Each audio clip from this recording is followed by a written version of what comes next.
Hello दोस्तों, बेलिज्म academy YouTube channel में आपका फिर से बहुत बहुत स्वागत है। दोस्तों, आज के इस वीडियो में हम मोस्ट इंपॉर्टेंट क्वेश्चंस को सॉल्व करने वाले हैं जो कि आपके यूपी टेट, सुपर टेट, साथ ही साथ आपके यूपी पीईटी एग्जाम के लिए मोस्ट इंपॉर्टेंट है। दोस्तों, इस वीडियो में मैंने सारे क्वेश्चन सेलेक्टेड लिए हैं जो कि आपके सिलेबस पर बेस्ड होंगे, साथ ही साथ आपके प्रीवियस ईयर क्वेश्चन पर बेस्ड होंगे। तो वीडियो को ध्यान से देखिएगा और वीडियो के लास्ट में मुझे जरूर बताइएगा कि आज के इस वीडियो में आपके कितने क्वेश्चन सही हुए। तो बिना देरी करते हुए शुरू करते हैं सबसे पहले क्वेश्चन से। सबसे पहला क्वेश्चन है, सर्वाधिक एशियाई शेर किस राज्य में पाए जाते हैं? ऑप्शन आपके सामने है Maharashtra, option B Gujarat, option C Assam या फिर ऑप्शन डी पश्चिम बंगाल। इसका सही आंसर हो जाएगा ऑप्शन बी गुजरात।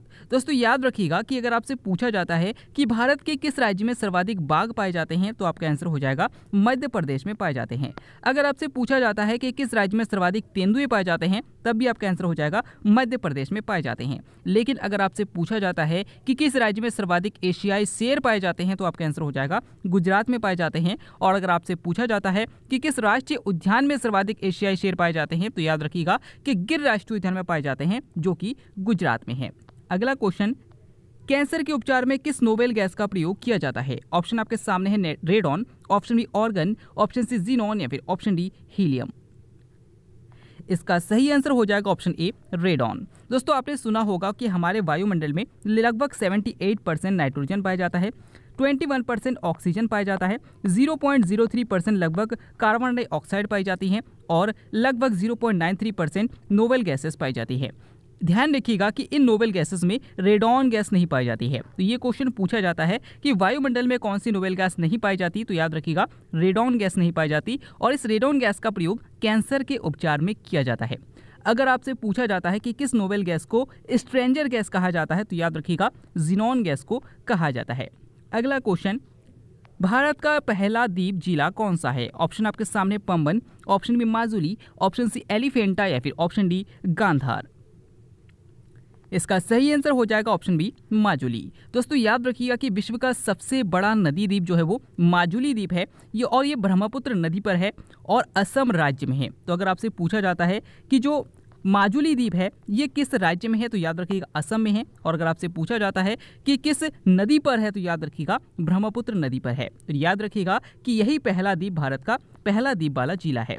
अगला क्वेश्चन, सर्वदाता रुधिर वर्ग कौन सा है? ऑप्शन आपके सामने है O positive, option B O negative, option C A B positive या फिर option D A B negative.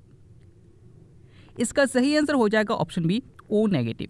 दोस्तों, अगर आपसे क्वेश्चन कॉम्प्लिकेटेड तरीके से पूछा जाता है तो आपसे ऐसे पूछा जा सकता है कि कौन सा रुधिर वर्ग सर्वदाता है, तो याद रखिएगा कि ओ नेगेटिव सर्वदाता है, यानी कि इस वर्ग के रुधिर को सभी व्यक्ति को दिया जा सकता है, यानी कि जितने भी ब्लड ग्रुप है सभी ब्लड ग्रुप के लोगों को दिया जा सकता है। और जो A B positive blood group है ये जो है सर्वग्राही रुधिर वर्ग है, यानी कि सभी वर्ग के रुधिर को ले सकता है। तो ये आपसे पूछा जा सकता है, याद रखिएगा। अगला क्वेश्चन, राष्ट्रीय गणित दिवस कब मनाया जाता है? ऑप्शन आपके सामने है 22 मार्च, ऑप्शन बी 22 अप्रैल, ऑप्शन सी 22 मई या फिर ऑप्शन डी 22 दिसंबर। इसका सही आंसर हो जाएगा ऑप्शन डी 22 दिसंबर। दोस्तों, याद रखिएगा कि राष्ट्रीय गणित दिवस 22 दिसंबर को मनाया जाता है, विश्व जल दिवस 22 मार्च को मनाया जाता है, विश्व पृथ्वी दिवस 22 अप्रैल को मनाया जाता है और जैव विविधता दिवस 22 मई को मनाया जाता है। अगला क्वेश्चन, ऑस्ट्रेलिया की सबसे बड़ी नदी कौन सी है? ऑप्शन आपके सामने Volga, option B Yangtze, option C Murray Darling या फिर ऑप्शन डी नील। इसका सही आंसर हो जाएगा ऑप्शन सी मर्रे डार्लिंग। दोस्तों, याद रखिएगा कि ऑस्ट्रेलिया की सबसे बड़ी मर्रे डार्लिंग है। अगर आपसे पूछा जाता है कि एशिया की सबसे बड़ी नदी कौन सी है तो याद रखिएगा यांगसी है। अगर आपसे पूछा जाता है कि यूरोप की सबसे बड़ी नदी कौन सी है तो याद रखिएगा बोलगा है। और अगर आपसे पूछा जाता है कि अफ्रीका की सबसे बड़ी नदी कौन सी है तो याद रखिएगा नील नदी है और ये विश्व की सबसे लंबी नदी है। अगला क्वेश्चन, भारत का परिव्राजक किसे कहा जाता है? ऑप्शन आपके सामने है महात्मा गांधी, ऑप्शन बी दादा भाई नौरोजी, ऑप्शन सी ज्योतिबा फुले या फिर ऑप्शन डी स्वामी विवेकानंद। इसका सही आंसर हो जाएगा ऑप्शन डी स्वामी विवेकानंद। दोस्तों, याद रखिएगा कि स्वामी विवेकानंद को भारत का परिव्राजक कहा जाता है और इसका मतलब ये होता है कि भटकता हुआ भिक्षु, यानी कि जो 1893 में शिकागो विश्व धर्म सम्मेलन में इन्होंने भाषण दिया था स्वामी विवेकानंद जी ने, उसके बाद इन्हें विभिन्न देशों के लोगों द्वारा भटकता हुआ भिक्षु यानी कि भारत का परिव्राजक कहा जा रहा था। अगला क्वेश्चन, ऑस्कर पुरस्कार पाने वाले पहले भारतीय कौन थे? ऑप्शन आपके सामने है Neerja Bhanot, option B Kailash Kher, option C Bhanu Athaiya या फिर ऑप्शन डी सत्यजीत रे। इसका सही आंसर हो जाएगा ऑप्शन सी भानु अथैया। दोस्तों याद रखिएगा कि भारत की तरफ से ऑस्कर पुरस्कार जीतने वाली पहली जो महिला थी या फिर पहले जो व्यक्ति थे वो भानु अथैया थे। तो याद रखिएगा इनका निधन हाल ही में हुआ है, तो ये क्वेश्चन आपसे पूछा जा सकता है। अगला क्वेश्चन, मानक पर्वत किस पर्वत का प्राचीन नाम है? ऑप्शन आपके सामने है ट्रांस हिमालय, ऑप्शन बी महान हिमालय, ऑप्शन सी शिवालिक हिमालय या फिर ऑप्शन डी अरावली पर्वत। इसका सही आंसर हो जाएगा ऑप्शन सी शिवालिक हिमालय। दोस्तों अगर हम हिमालय को देखें तो सबसे ऊपर आपको मिलेगा ट्रांस हिमालय, फिर मिलेगा महान हिमालय, फिर मिलेगा लघु हिमालय और सबसे नीचे मिलेगा आपको शिवालिक हिमालय। तो ये जो शिवालिक हिमालय है इसी को मानक पर्वत के नाम से प्राचीन में जाना जाता था। अगर आपसे पूछा जाता है कि भारत का सबसे प्राचीन पर्वत कौन सा है तो याद रखिएगा अरावली पर्वत है। अगला क्वेश्चन, पेंच राष्ट्रीय उद्यान कहाँ स्थित है? ऑप्शन आपके सामने Gujarat, option B Madhya Pradesh, option C Rajasthan या फिर ऑप्शन डी पश्चिम बंगाल। इसका सही आंसर हो जाएगा ऑप्शन बी मध्य प्रदेश। दोस्तों याद रखिएगा कि पेंच राष्ट्रीय उद्यान जो है वो मध्य प्रदेश में स्थित है। अगला क्वेश्चन, माइलाइटिस किस अंग से संबंधित बीमारी है? ऑप्शन आपके सामने मस्तिष्क, ऑप्शन बी कान की हड्डी, ऑप्शन सी हृदय या फिर ऑप्शन डी रीढ़ की हड्डी। इसका सही आंसर हो जाएगा ऑप्शन डी रीढ़ की हड्डी। दोस्तों याद रखिएगा कि जो माइलाइटिस बीमारी होती है इसमें रीढ़ की हड्डियों में सूजन आ जाता है और याद रखिएगा कि ये मोस्ट इंपॉर्टेंट क्वेश्चन है, आपसे पूछा जा सकता है। अगला क्वेश्चन, भारत में रबड़ उत्पादन में कौन सा राज्य अग्रणी है? ऑप्शन आपके सामने Gujarat, option B Kerala, option C Rajasthan या फिर ऑप्शन डी पश्चिम बंगाल। इसका सही आंसर हो जाएगा ऑप्शन बी केरल। दोस्तों याद रखिएगा कि जो केरल राज्य है ये रबड़ उत्पादन में अग्रणी है। अगर आपसे पूछा जाता है कि कपास उत्पादन में कौन सा राज्य अग्रणी है तो याद रखिएगा गुजरात है। अगर आपसे पूछा जाता है कि सरसों के उत्पादन में कौन सा राज्य अग्रणी है तो याद रखिएगा राजस्थान है। और अगर आपसे पूछा जाता है कि जूट के उत्पादन में कौन सा राज्य अग्रणी है तो याद रखिएगा पश्चिम बंगाल है। अगला क्वेश्चन, कोयले की किस किस्म में कार्बन की मात्रा सर्वाधिक होती है? ऑप्शन आपके सामने anthracite, option B bituminous, option C lignite या फिर ऑप्शन डी पीट। इसका सही आंसर हो जाएगा ऑप्शन ए एंथ्रासाइट। दोस्तों याद रखिएगा कि जो एंथ्रासाइट कोयला होता है ये सबसे उच्च कोटि का कोयला होता है क्योंकि इसमें कार्बन की मात्रा सर्वाधिक होती है। अगर आपसे पूछा जाता है कि सबसे निम्न कोटि का कोयला कौन सा होता है तो याद रखिएगा पीट कोयला होता है। अगला क्वेश्चन, कौन सा जीव बांस खाता है? ऑप्शन आपके सामने खरगोश, ऑप्शन बी पांडा, ऑप्शन सी पेंगुइन या फिर ऑप्शन डी हिप्पो। इसका सही आंसर हो जाएगा ऑप्शन बी पांडा। दोस्तों याद रखिएगा कि पांडा एक ऐसा जीव है जो कि बांस खाता है।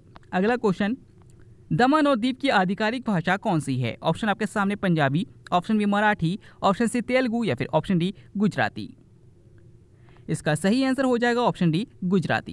दोस्तों याद रखिएगा कि जो दमन और दीव है इसकी आधिकारिक भाषा गुजराती है। अगर आपसे पूछा जाता है कि आंध्र प्रदेश और तेलंगाना की आधिकारिक भाषा कौन सी है तो याद रखिएगा तेलुगु है। अगर आपसे पूछा जाता है कि भारतीय संविधान में कितने भाषाओं का वर्णन है तो याद रखिएगा कि 22 भाषा का उल्लेख जो है वो किया गया है। अगला क्वेश्चन, हमारे शरीर पर किस विटामिन का उत्पादन उच्च स्तर पर होता है? ऑप्शन आपके सामने vitamin A, option B vitamin B, option C vitamin C या फिर ऑप्शन डी विटामिन डी। इसका सही आंसर हो जाएगा ऑप्शन डी विटामिन डी। दोस्तों याद रखिएगा कि हमारे शरीर में विटामिन डी का जो उत्पादन है सबसे उच्च स्तर पर होता है। अगर आपसे पूछा जाता है कि किस विटामिन को हार्मोन भी कहा जाता है तो याद रखिएगा विटामिन डी को कहा जाता है। अगला question, my experiment with truth के लेखक कौन है? ऑप्शन आपके सामने Mahatma Gandhi, option B Rabindranath Tagore, option C Jyotiba Phule या फिर ऑप्शन डी लाला लाजपत राय। इसका सही आंसर हो जाएगा ऑप्शन ए महात्मा गांधी। दोस्तों याद रखिएगा कि माई एक्सपेरिमेंट विथ ट्रूथ के जो लेखक है वो महात्मा गांधी है। अगर आपसे पूछा जाता है कि सत्य शोधक समाज के संस्थापक कौन है तो याद रखिएगा महात्मा ज्योतिबा फुले है। अगला क्वेश्चन है, कुनीथा किस राज्य का पारंपरिक नृत्य है? ऑप्शन आपके सामने Meghalaya, option B Assam, option C Gujarat या फिर ऑप्शन डी कर्नाटक। इसका सही आंसर हो जाएगा ऑप्शन डी कर्नाटक। दोस्तों याद रखिएगा कि जो कुनीथा पारंपरिक नृत्य है ये कर्नाटक से संबंधित है। अगला क्वेश्चन, लंदन में इंडिया हाउस की स्थापना किसने की थी? ऑप्शन आपके सामने Subhash Chandra Bose, option B Bal Gangadhar Tilak, option C doctor Bhimrao Ambedkar या फिर ऑप्शन डी श्यामजी कृष्ण वर्मा। इसका सही आंसर हो जाएगा ऑप्शन डी श्यामजी कृष्ण वर्मा। दोस्तों याद रखिएगा कि लंदन में ऐसे लोग जो कि जैसे छात्र जो कि हॉस्टल के लिए खोज रहे थे या फिर अपना घर खोज रहे थे, रहने की जगह खोज रहे थे, उनके लिए श्यामजी कृष्ण वर्मा ने इंडिया हाउस की स्थापना की थी। कई बार एग्जाम में क्वेश्चन पूछा गया है, याद रखिएगा। अगला क्वेश्चन, अनहैप्पी इंडिया पुस्तक के लेखक कौन है? ऑप्शन आपके सामने Mahatma Gandhi, option B Rabindranath Tagore, option C Jyotiba Phule या फिर ऑप्शन डी लाला लाजपत राय। इसका सही आंसर हो जाएगा ऑप्शन डी लाला लाजपत राय। दोस्तों याद रखिएगा कि अनहैप्पी इंडिया पुस्तक के जो लेखक थे वो लाला लाजपत राय थे। अगला क्वेश्चन, एनिमल स्टार्च किसे कहा जाता है? ऑप्शन आपके सामने cellulose, option B pectin, option C maltose या फिर ऑप्शन डी ग्लाइकोजन। इसका सही आंसर हो जाएगा ऑप्शन डी ग्लाइकोजन। दोस्तों याद रखिएगा कि जो ग्लाइकोजन है ये हमारे यकृत में संचित रहता है और इसे एनिमल स्टार्च के रूप में भी जाना जाता है।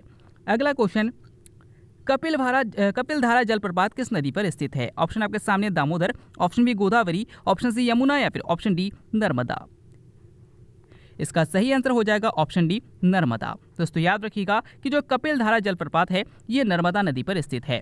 अगर आपसे पूछा जाता है कि भारत का सबसे ऊंचा जलप्रपात कौन सा है तो याद रखिएगा जोग जलप्रपात है जो कि कर्नाटक में है। अगला क्वेश्चन, विश्व कपास दिवस कब मनाया जाता है? ऑप्शन आपके सामने 1 अक्टूबर, ऑप्शन बी 7 अक्टूबर, ऑप्शन सी 9 अक्टूबर या फिर ऑप्शन डी 24 अक्टूबर। दोस्तों इस क्वेश्चन के आंसर आपको हमें कमेंट के द्वारा बताना है। आज की वीडियो में आपके कितने क्वेश्चन सही हुए, साथ ही साथ आज का वीडियो आपको कैसा लगा कमेंट करके जरूर बताइएगा। अगर आपको वीडियो अच्छा लगा तो वीडियो को लाइक कीजिएगा, चैनल को सब्सक्राइब कीजिएगा। हम फिर से लौटेंगे एक नया नेक्स्ट वीडियो लेकर, तब तक के लिए देखते रहिए, सीखते रहिए।